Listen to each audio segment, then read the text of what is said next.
আসসালামু আলাইকুম, লারিবি কিচেনে আপনাদের স্বাগতম। আজকে দেখাবো তালের বড়ার রেসিপি। প্রথমে আমি তাল নিয়ে নিব। এখানে আমি কাঁচা তালটা ইউজ করেছি।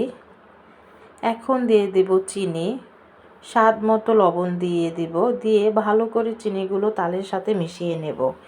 এখন দিয়ে দেব চালের গুঁড়া, ময়দা দিয়ে দিব, কোরানো নারিকেল দিয়ে দিব, দিয়ে ভালো করে মিশিয়ে নেব। এখন একটি পাত্রে তেল গরম করে বড়াগুলো ছোট ছোট করে দিয়ে দেব।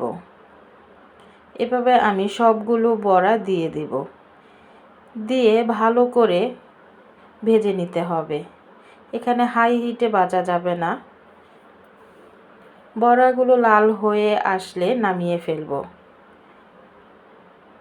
তালের বড়ার রেসিপিটি যদি আপনাদের ভালো লেগে থাকে অবশ্যই আমাদের চ্যানেলটি সাবস্ক্রাইব করে আমাদের পাশে থাকবেন।